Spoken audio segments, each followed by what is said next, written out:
October 1984 দেহরক্ষী সতবন্ত ও বিয়ান্ত সিং এর গুলিতে নিহত হয়েছিলেন প্রাক্তন প্রধানমন্ত্রী ইন্দিরা গান্ধী। তারপরে গোটা ভারতে আগুন জ্বলে ওঠে শিখ বিরোধী দাঙ্গার।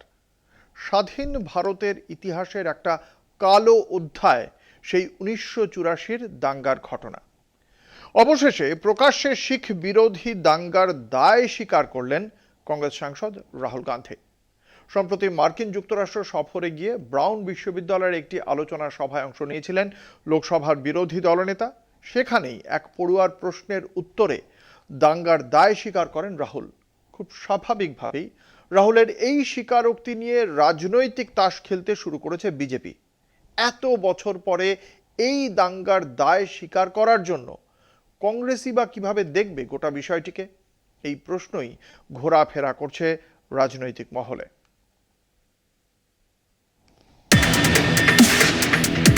মাঝে কেটে গিয়েছে প্রায় 40 বছর। এবার 1984 সালের শিখ বিরোধী দাঙ্গার নিন্দায় সরব হলেন রাহুল গান্ধী। কংগ্রেসের ইতিহাসের সমস্ত ভুলের দায় নিতে প্রস্তুত জানান রাহুল। সপ্তাহ দুয়েক আগে আমেরিকার ব্রাউন বিশ্ববিদ্যালয়ের একটি প্রশ্নোত্তর পর্বে যোগ দিয়েছিলেন রাহুল গান্ধী। আর সেখানে এক শিখ পড়ুয়া তাকে কংগ্রেস আমলে হওয়া শিখ বিরোধী দাঙ্গা নিয়ে প্রশ্ন করেন। ওই পড়ুয়া রাহুলের উদ্দেশ্যে বলেন, আপনারা শিখদের মধ্যে ভয় তৈরি করে দিয়েছিলেন। আমরা মত প্রকাশের স্বাধীনতা চাই, যা আমরা অতীতে কংগ্রেস আমলে পাইনি। শিখ পড়ুয়ার প্রশ্নের উত্তরে রাহুল বলেন, 80 দশকে যা হয়েছে তা ভুল। বহুবার স্বর্ণ মন্দিরে গিয়েছি। ভারতের শিখ সম্প্রদায়ের সঙ্গে আমার ভালো সম্পর্ক রয়েছে। কংগ্রেসের বহু ভুল সম্পর্কে আমি অবহিত, কিন্তু সেগুলির অনেকগুলিই ঘটেছে যখন আমি দলে ছিলাম না। কিন্তু অতীতে কংগ্রেস যা যা ভুল করেছে আমি তার দায় নিতে প্রস্তুত। 1984 সালের শিখ বিরোধী দাঙ্গা ভারতের রাজনৈতিক ইতিহাসে একটি কালো অধ্যায়। আর এই ঘটনা নিয়ে কংগ্রেসের ভূমিকা বারবার প্রশ্নের মুখে পড়ে।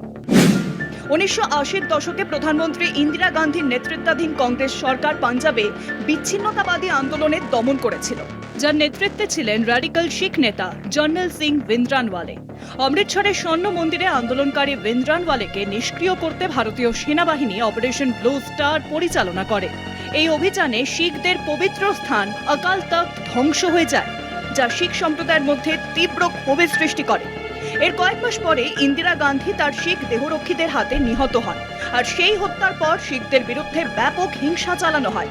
সেই সময় প্রধানমন্ত্রী ছিলেন রাজীব গান্ধী।